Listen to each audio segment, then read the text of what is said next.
The Spokane Indians are now just a game and a half back of first place in the Northwest League, and a major reason why has been the recent form of pitcher Konner Eaton. The Southpaw is 2-0 in his last 4 starts and has struck out 38. From Tommy John surgery as an 18-year-old to one college offer to overpowering professional hitters, KREM 2 Sports Director Andrew Quinn has more on Spokane's new ace.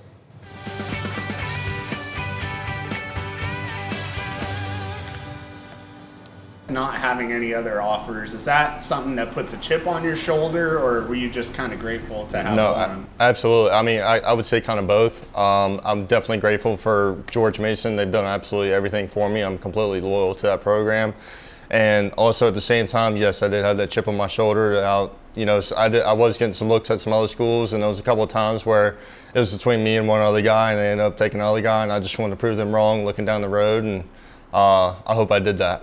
And then talk to me a little bit about your recovery from Tommy John. You know, having it at 18 is, young, yeah. But I mean, it's getting younger these days, which is crazy. But getting it that young, I guess, what's the mentality you have to have, especially after, like you said, you only have one school that gave you that offer, and then you're like, I can't play right away. What's the mentality you have to get through that?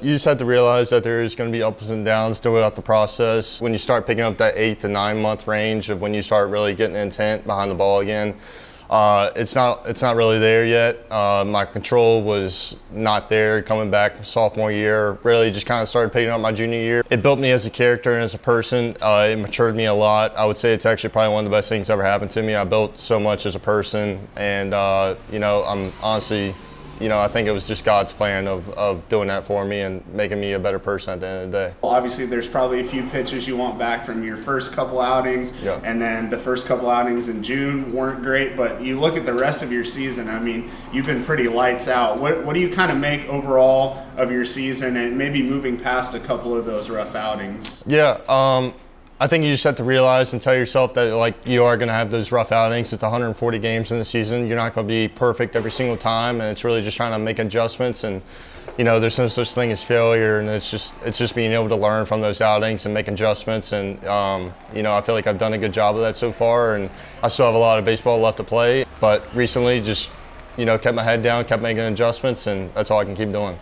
And, seeing you on the mound, you're a pretty intense dude. Obviously, when you're walking to the dugout, most times you're talking to yourself a lot. What are some of those internal discussions you have with yourself on the mound? Yeah, sometimes it's good, sometimes it's bad. Sometimes I get a little mad at myself if I'm not executing pitches and stuff like that. It's really just, I'm an emotional pitcher, and I don't have a problem with that at all. I think it's good for the fans, it's good for the people to watch, and I want to build that chip on my shoulder and let everybody know in the ballpark that I'm coming here to compete. What are some of your personal goals here as we look towards the end of the season? I really try and tell myself each day, be the 1%er. I write down things in my journal, like 5 things I have to do that day. It's really doing those 5 things with 100% focus and attention and conviction. And I really think that's what separates people, because some people would just kind of go through the motions a little bit, and it's just really making sure that you separate yourself with that focus and that intention of whatever you're doing that day.